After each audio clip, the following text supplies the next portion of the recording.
Semua terjadi begitu sangat cepat. Hanya butuh waktu 10 tahun untuk menggantikan wartel menjadi handphone. Hanya butuh waktu 10 tahun untuk menggantikan shooting dari helikopter menjadi drone. Hanya butuh waktu 10 tahun untuk mengubah SMS menjadi chat di WhatsApp, Telegram, Line, bahkan dengan fasilitas video call-nya. Tidak ada yang abadi di dunia ini kecuali sebuah perubahan. Perubahan itu mutlak kita lakukan. Karena beda zaman, beda tantangan, beda tahun, beda perjuangannya. Lingkungan berubah begitu sangat cepat.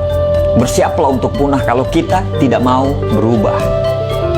Dulu, siapa yang tidak tahu dengan Nokia? Salah satu produsen handphone terbesar di dunia.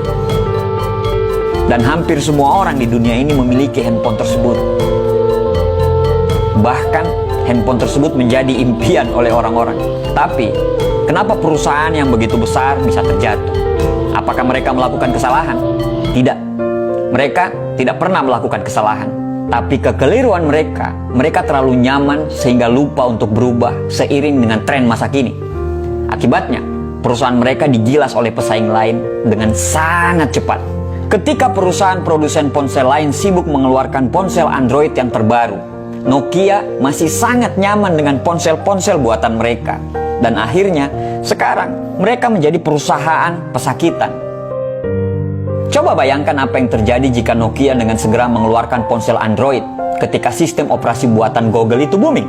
Tentu, perusahaan mereka masih hidup sampai sekarang, bahkan mungkin menjadi perusahaan yang sangat besar.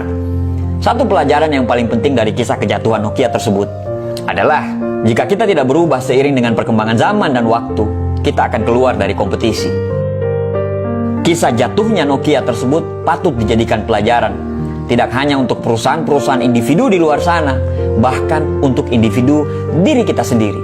Karena bisnis kita tidak akan bisa berubah kalau kita sebagai individu pemilik bisnis tersebut tidak mau berubah. Tetapi, berubah itu tidak selalu meniru cara orang lain untuk berubah. Kita mungkin bisa menciptakan kreativitas baru, menciptakan hal-hal yang kita sesuaikan dengan apa yang terjadi di sekeliling kita. Semua perubahan terjadi berawal dari pikiran kita.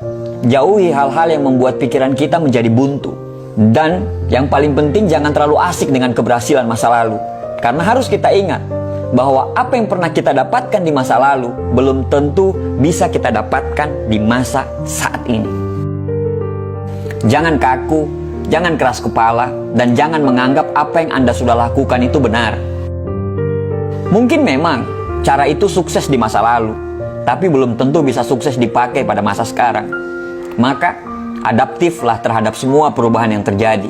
Antisipasi semua perubahan itu dengan selalu belajar dan jangan lupa untuk mengeksekusi semua tindakan-tindakan kita.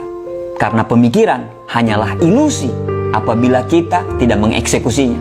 Orang yang menerima perubahan adalah orang yang gampang bersikap terbuka terhadap setiap masukan, ide-ide, atau gagasan baru. Kesimpulannya adalah, yang pertama, keuntungan yang kita miliki semalam mungkin bukan lagi satu kelebihan pada esok harinya.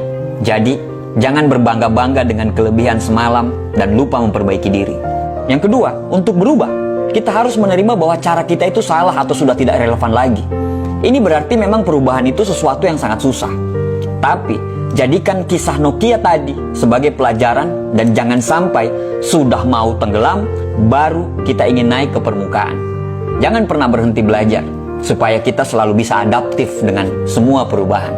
Terima kasih.